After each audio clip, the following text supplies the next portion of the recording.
Hello everyone! Today's podcast will be quite surreal. Not as surreal as his videos, but still quite an interesting one.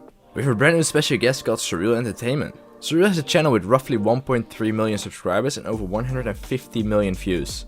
Most people know him for his 3D animations, but Surreal got many more things that will surprise you. Stay tuned, get comfy and sit back. Hope you enjoy this podcast.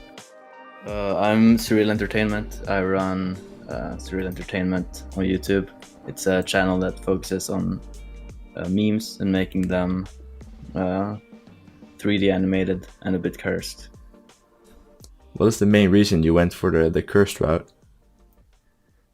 I've always been interested in more dark and twisted stuff. That sounds pretty weird, but yeah, I like when it's when things are more layered in like depth. I feel like it's more interesting to uncover things that way. So with a twisted line in the story. Yeah, like where people can make their own assumptions about the story and what it means. Oh, you must like open ends when movies and stuff then as well. Yeah, I feel like those movies are the most rewarding in a way, where you can discuss with your friends afterwards what they thought about the story and yeah, what it actually means, everything. Also, how old are you actually? I'm 21. Do you have any brothers and sisters? I have an older brother and a younger brother. That's all. 3 boys. 3 boys. Yeah. Well, that's a manly manly household. Yeah, you know, born and raised in Sweden. Actually, there are quite a few YouTubers from Sweden that I know of. Yeah, like PewDiePie, Rumi. Yeah, there's ones on top of my head. Zemo Nitron is also from Sweden. Oh yeah, that's true. And there are plenty of more, but I also can't come up with them. Yeah. I feel like we in Sweden have like a great base on which to make internet content, since we have access to everything essentially, internet and all. How did you actually come up with your name with Surreal Entertainment? I mean, the main inspiration for actually starting the channel was Timotainment, and the first videos I did on my channel were actually about Meme Man and Orang and that surreal universe. So I really liked Timotainment's videos, so I went with a name similar to his. Well, yeah, obviously inspired by his name and then entertainment. So, and I thought Surreal Entertainment was fitting in that sense. You guys have similar content in some way. At least if you look at his videos, they're also quite unique. Yeah, it's like surreal, abstract, and yeah, pretty weird. But there's a huge audience for it. Yeah, and I feel like the last few years, like abstract, open-ended stuff has gotten bigger. Especially with like big chungus and stuff. Like I don't get, like at the same time, people unironically revive all these memes. Mm-hmm. And I think that's where all the surreal type of content is coming from, since somehow people don't laugh about the mainstream memes, so they like to find something so unique that they can laugh at them. Yeah, and especially recently, I feel like many memes have like resurfaced very ironically. Like Doge was very mainstream at first, and then it kind of died, and then it came back, and then it kind of died again, and then it came back even more ironic. I think I've seen it like 4 times now. Yeah. It's it's funny to see how all these people are just shitting it out. Like, yeah, I don't know. It's just weird to see all these old memes getting back from the dead all the time. And Thanos is also back. I saw a few things as well from that. And Oh, just, really? yeah, just stuff like that. They just like to dig up old content. Yeah, and I feel like it's pretty interesting to follow, like why some things resurface and some don't. And what made you do like the surreal type of videos instead of actual like what the main YouTuber would do? So I'm not a very how do I say this? I'm not a very extroverted person. I like to. I don't think my personality on its own would be super interesting content, and I don't have the energy or like charisma to portray it in a super entertaining way. I think like that on its own. So that's why I went with more animation style things. I wouldn't really be interested in making personality centered content anyway.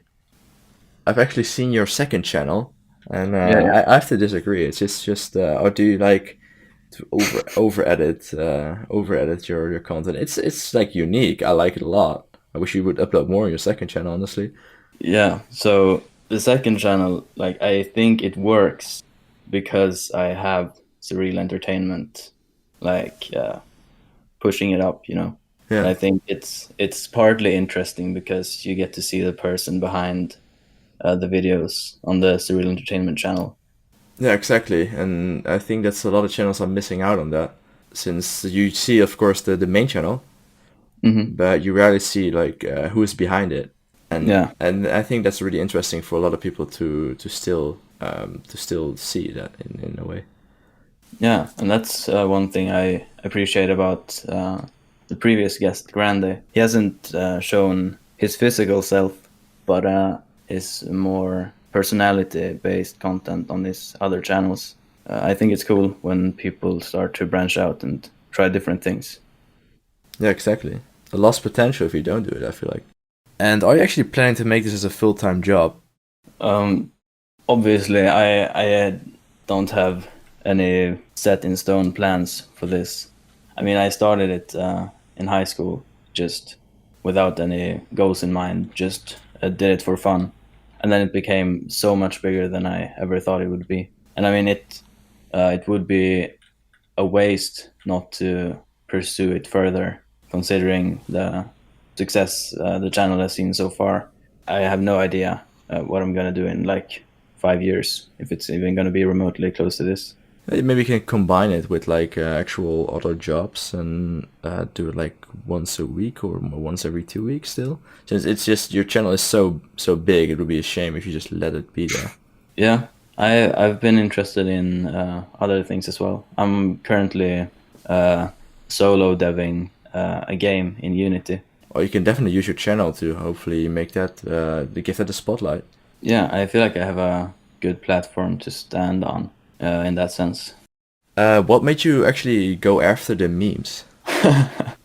Oh yeah, that's a good question. Since you Um, could have picked everything, and you went after the surreal type of memes.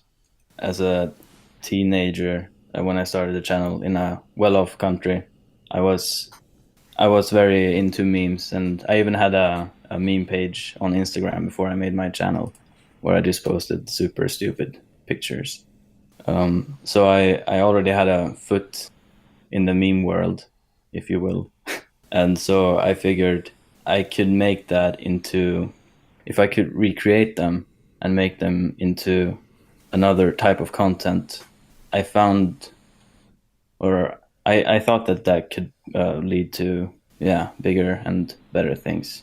It's a good transition to go from that into the surreal memes. So that's Yeah, yeah, it's you took the opportunity that you made a good thing out of it. yeah. And I mean, I really enjoyed it as well. Yeah, that's the most important part. Yeah, If you enjoy things, it makes it way easier to continue doing it. yeah, exactly. And what does your family think about you creating all these videos? They think it's pretty cool. Most of the videos are pretty hard for them to understand, I feel like. I think for the average person in general, it's really hard to understand this type of humor. Yeah, I mean, many videos have like several layers of references to them. Not to sound pretentious or anything. It's just like it's just wouldn't make sense for a normal person to watch them and understand and enjoy them to the same extent. It makes also like you get a specific type of audience, which is Yeah, good. And do your friends know you're a YouTuber actually? yeah, they think it's pretty cool. What was their reaction when you told them? Actually, many of the people that know me were like they knew me when I started the channel, so they've been Oh, here they've been from there day for the one. whole journey then. Yeah, basically. That's huge. Then they Yeah, understand like how much work you put into it. yeah. And what is the craziest reaction you've gotten when you told someone? So there was this camp that my little brother went to one summer, and I had been to the same camp a few years prior. And when I went there to get my brother, I met a guy I had been on the camp with the previous years. And for some reason, he started talking about Surreal Entertainment. And I was like, hey, that's my channel. That was really weird. That's actually really awesome. Like that's Yeah, how small the world can be sometimes. yeah, really. Have you ever actually met a another big YouTuber? Yeah. So I was at VidCon last year, Yeah. and that was one of the coolest experiences of my life.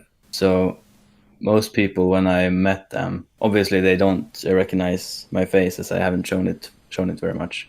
Yeah, But exactly. many of the people, when I actually introduced myself, shook their hands, recognized who I was, which was very cool.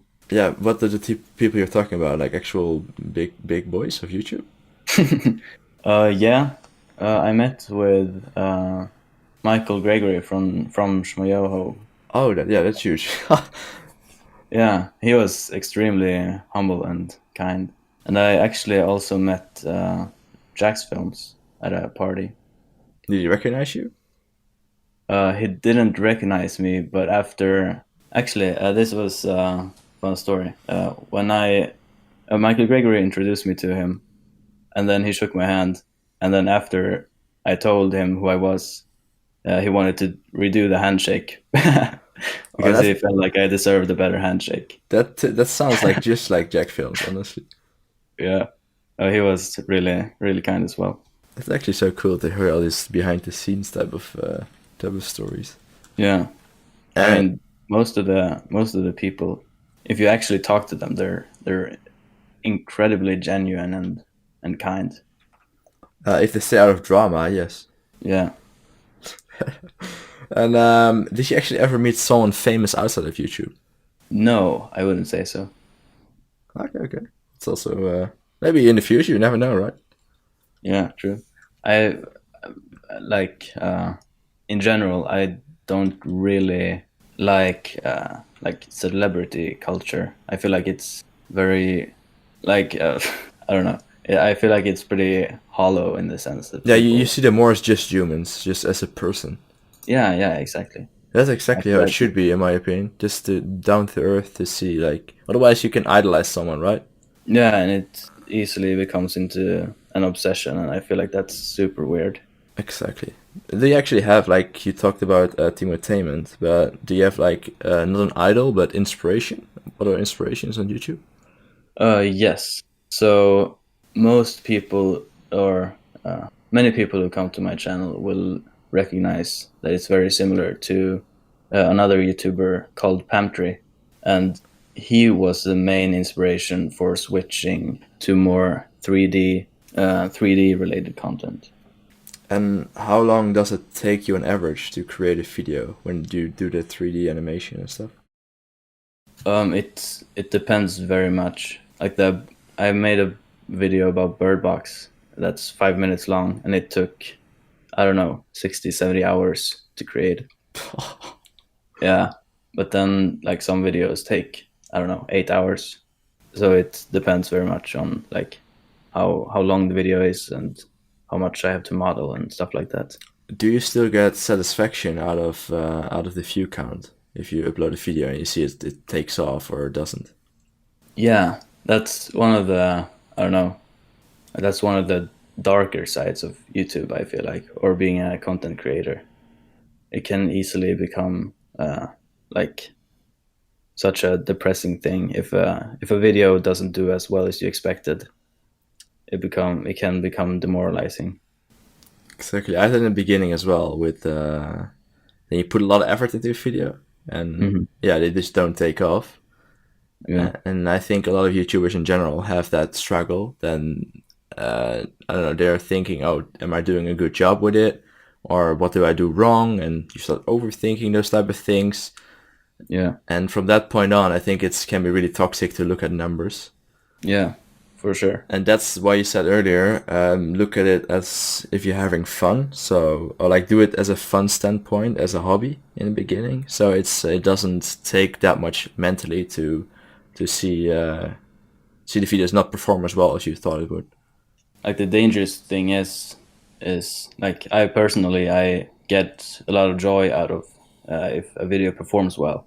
Yeah. So it's like a balancing act, kind of like you make videos you enjoy doing or enjoy making, but if they don't perform well, it's gonna tear you down, kind of. Yeah, it's a double-edged sword in that way. Yeah. What is the best thing about being a YouTuber?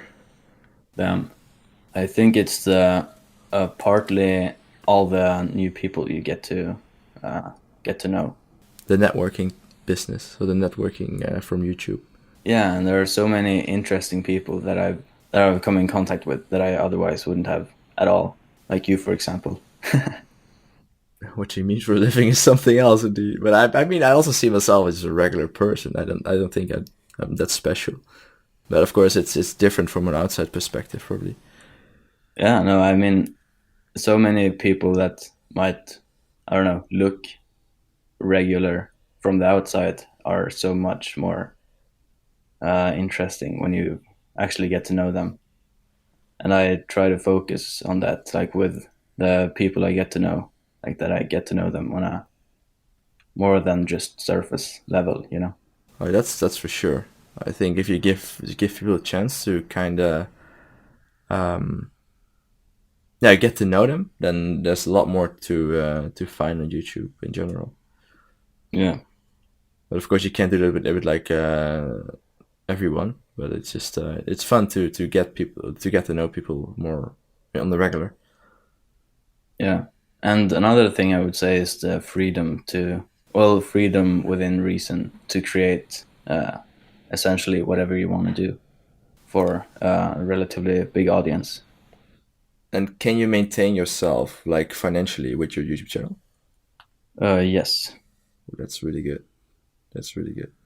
At the same time, it's very fragile. Like some months are super or way higher than other months.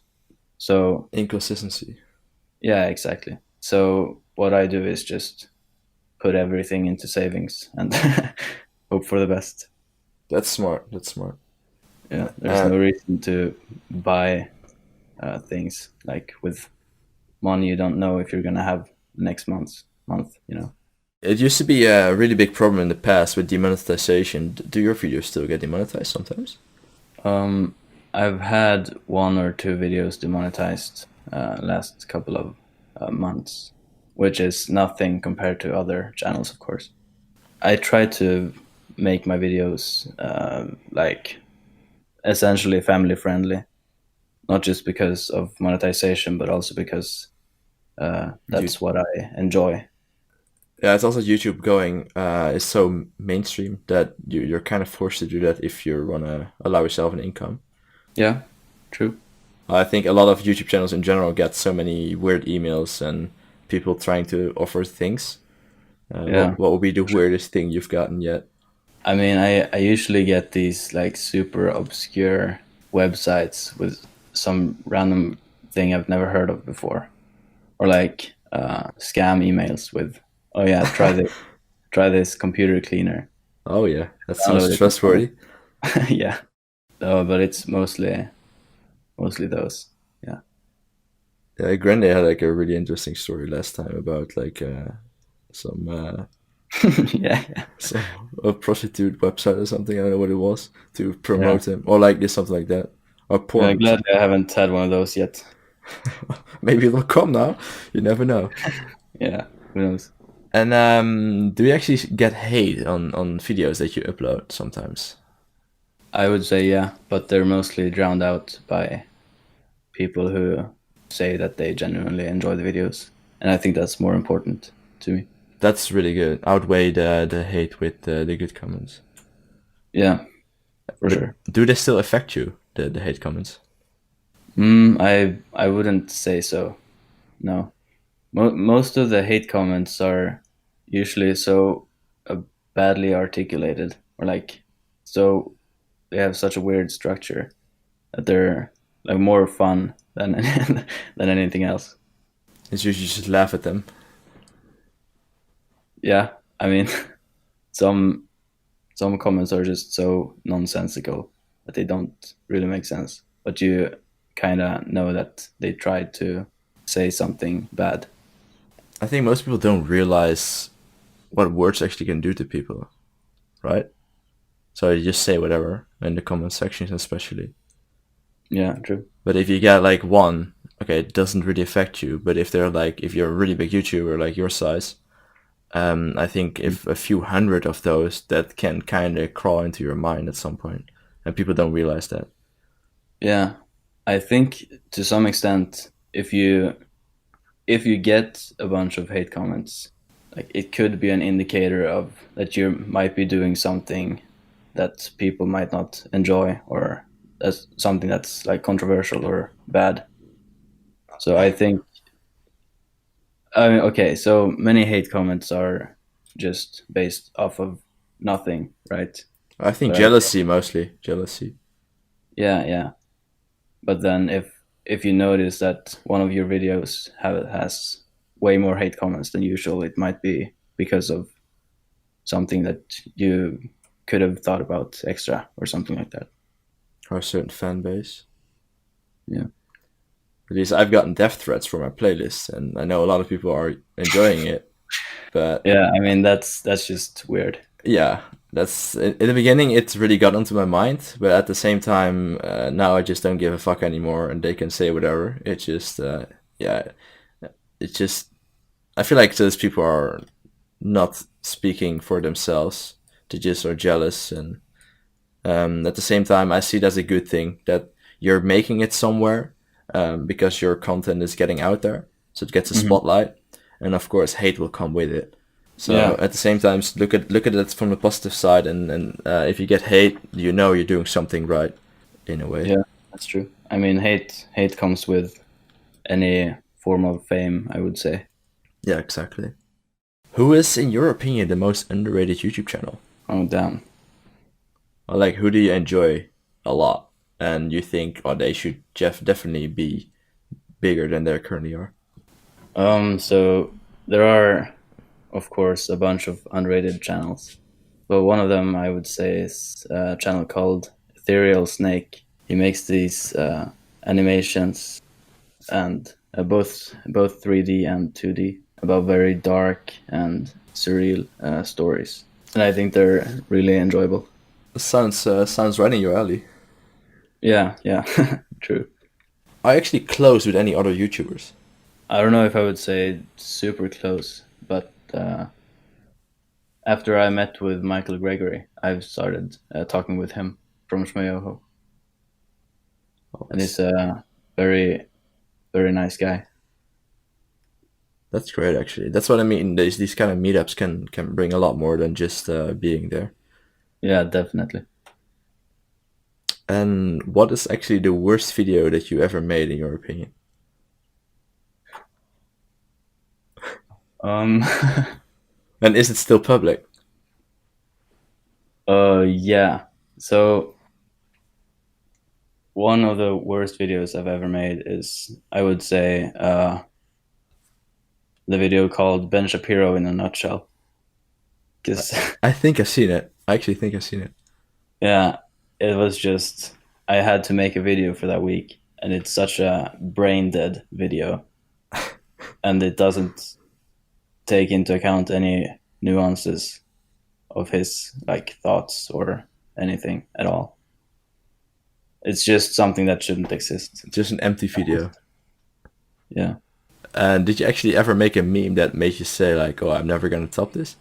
I don't think I've had that thought before publishing a video. But after I published the Sonic trailer and it just blew up and got onto trending and everything, I think that one's very hard to top because they got like, I don't know, it got like 5 million views in a week.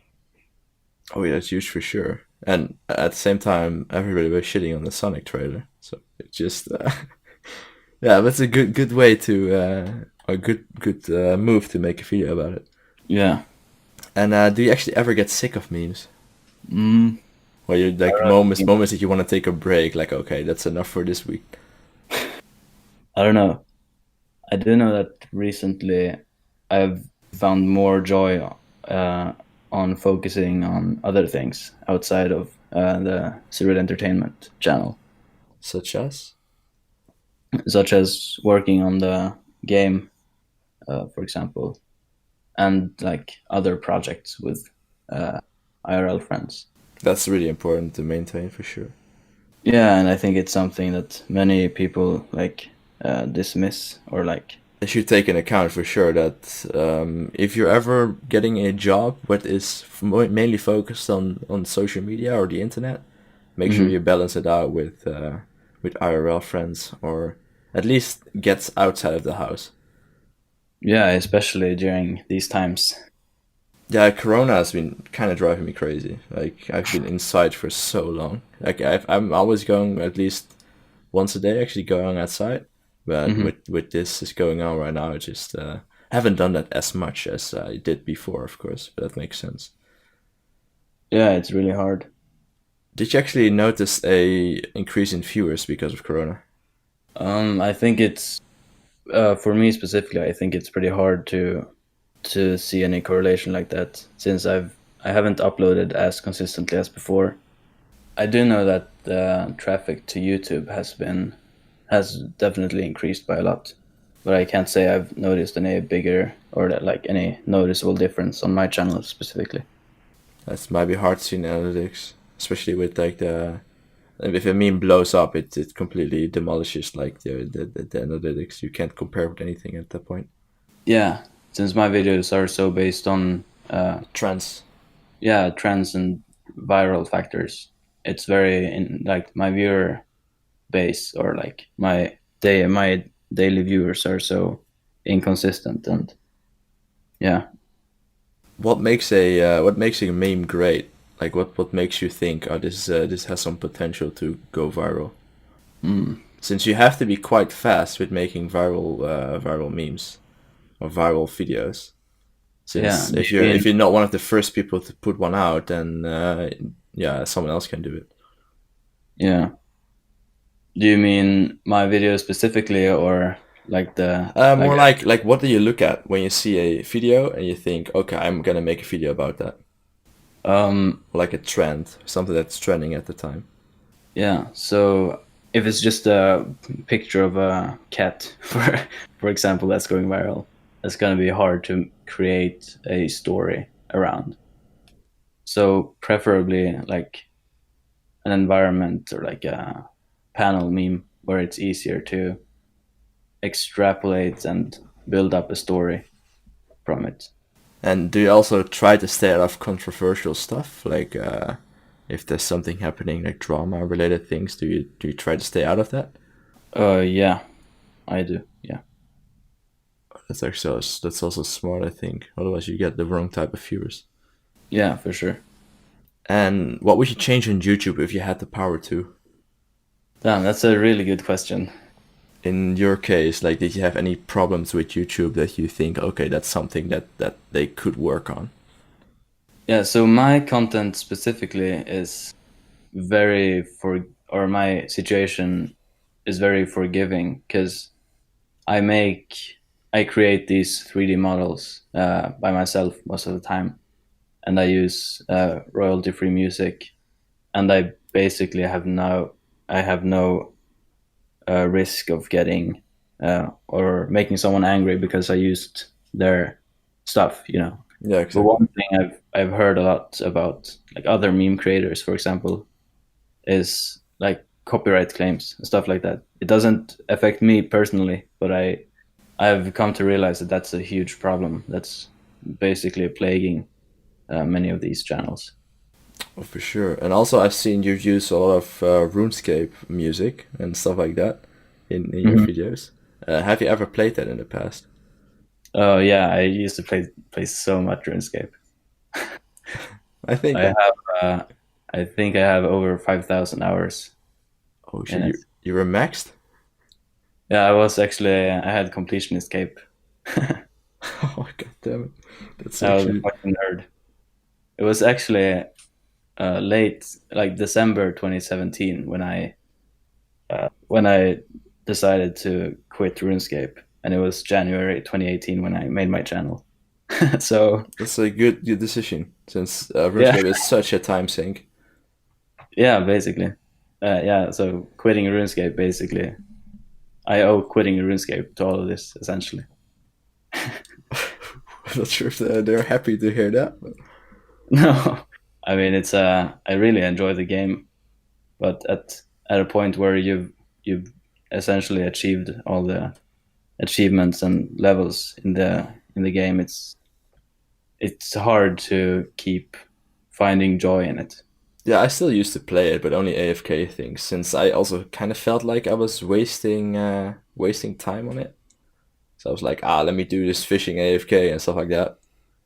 And then, Yeah, yeah, I don't know. It just didn't feel as much of a time waste since you still did mainly your thing on the main screen. You had that open on your second or third monitor. And that's just, yeah. I used to like have like I don't know, just a few centimeters big game client where you just saw the fishing spot. oh yeah, that's a sweaty. That's sweaty. It's so like if you Efficiency. think about it, that's so stupid. Like it's basically just a clicking simulator at that point. And do you still play other games or just try to not do it as often? I well recently I've started playing Hearthstone again. It can be really, really relaxing. Yeah, and it's not as like intensive, like not not your focus nor your brain power has to work very hard on it. It's nice to just sit back, relax, and play some Hearthstone sometimes. Yeah, that sounds really good. Do you have like a daily pattern that you do, like a workflow? No, I don't. I mostly just wing it, whatever I'm feeling. So you're not a structured person in that way. I think it comes and goes in waves. Someday or like some periods, I decide to, oh yeah, I should wake up at 8 like every day. But then other periods, I like get out of bed at 3 p.m. Oh yeah. Oh, that's not a structured way to do things. Can be No, not chaotic really. as well. Yeah, but I mean it works pretty well. I guess it kind of reflects on what kind of mental state you're in as well. And how productive you are. Yeah, yeah, for sure. So if you're like a night owl, as you call it, then it shouldn't really matter if what time you work on your things. Yeah, true. Um, Let me go into this. Do you have any bad habits? Mm, Like some people like to stay up really late, and that's how they kind of screw over their sleep schedule. That's something you can think of, or something like. yeah. Well, I mean, if there would be one thing, it's mindlessly scrolling on social medias. I mean, everyone knows it's super bad for you, Yeah, but I think it's hard for like as a content creator to kind of gauge what you should be doing and what you shouldn't, because essentially when you're scrolling, you gain more information about like trends and possible ideas for what you could do. So it's very hard to like limit it in that sense. it's double-sided. Yeah, definitely, and that can sometimes keep me up at night. And also, there's so much negativity on social media. It's also it can bring you down as well. Yeah, definitely. At least I've seen at least this year has been so bad. It's been so bad with anything, at least on social media that I've seen. Mm. It's 80% bad news, corona related, or just dumb things that won't make your day better in a way. Yeah, So yeah, I totally get it. Social media is a tricky thing.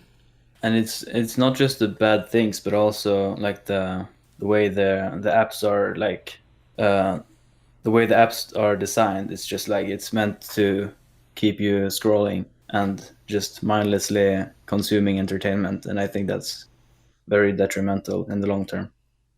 That's good for the website, but for the person itself, it's not. Yeah. So I totally get it.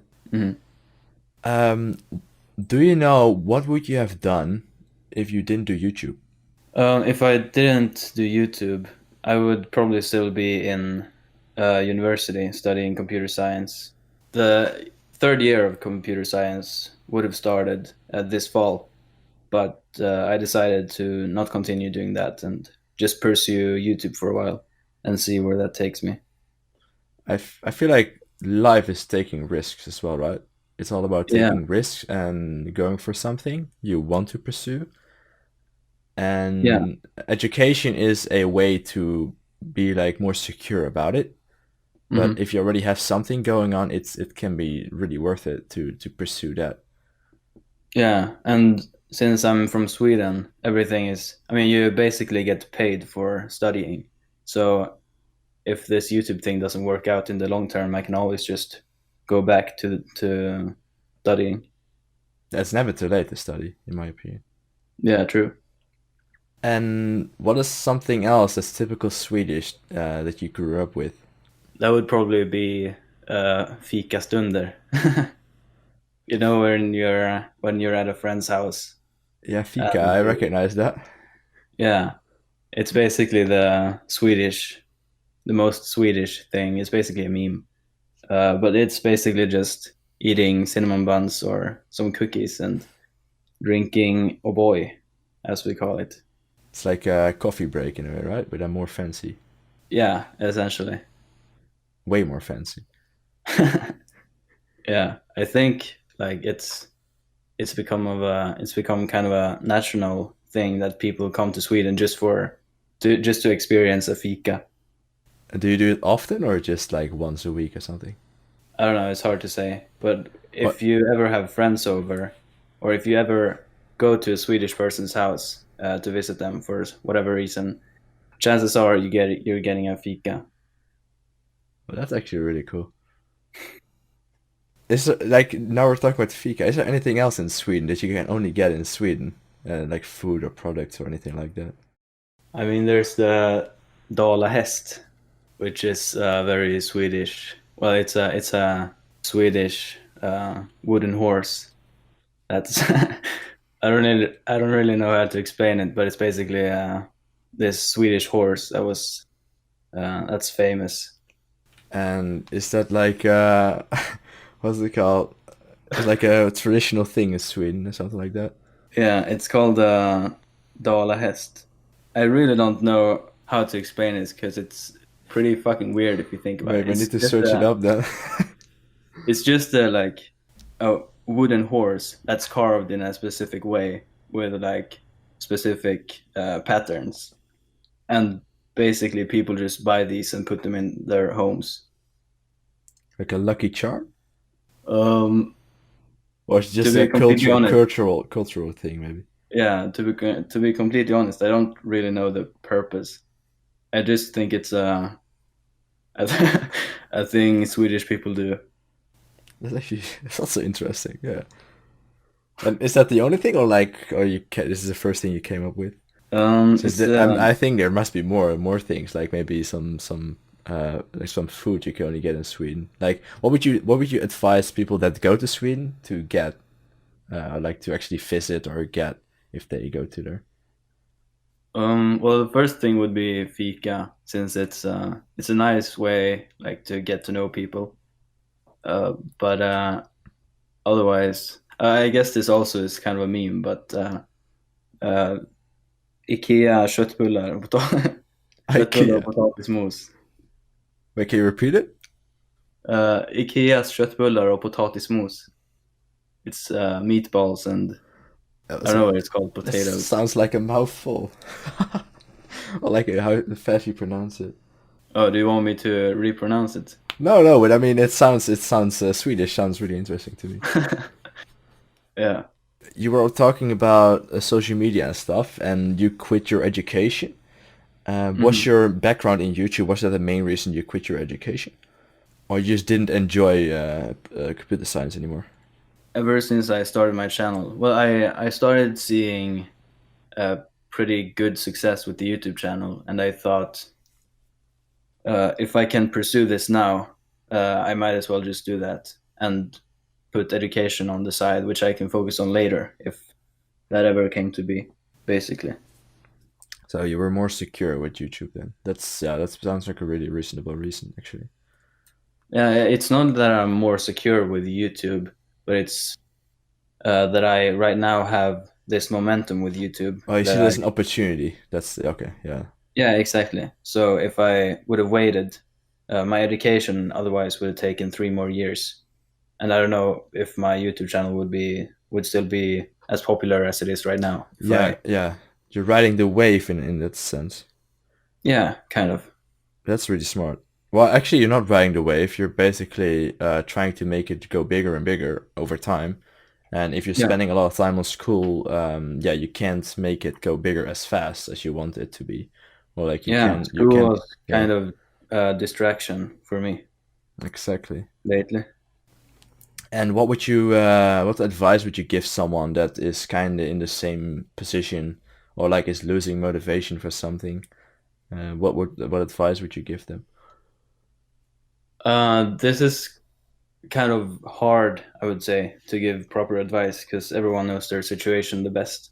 But I would say if you're from a European country where education is free or even you get paid for it, you might as well just go for whatever hobby you've got going and see if you can grow that when you're young and you have time. Yeah, that's smart. Well, like it's smart, depends on the situation, of course, but yeah. But you also need to have something already going on, I feel like. Yeah, for sure. You can't just put all your eggs in one basket, so to speak. Exactly. That's what I mean. And do you actually have any future plans or goals for the upcoming years or months? I don't have anything specific that I've set out to do, apart from one thing, which is moving to the US. And what is your main reason to move to the US? I think being in an environment with many like creatively centered people and people who are like into similar things creatively would be like a nice environment to be in. Oh, you know a lot of people from the US? No, but I was thinking of moving specifically to LA, where basically every big YouTube or like Twitch creator lives. Yeah, I think it would be easier to get into contact with people and like meet up and come up with cool things. Yeah, that sounds like an actual solid plan. My name is EpicDonutDude, and thank you for listening to the Meme Raider podcast. Make sure to subscribe to my YouTube channel or follow the Meme Raider podcast on Spotify. Also, don't forget to check out the Neverthink app for the best handpicked videos on the internet. But next time we'll be back with a brand new guest, so I hope to see you then. And in the meantime, have a wonderful day.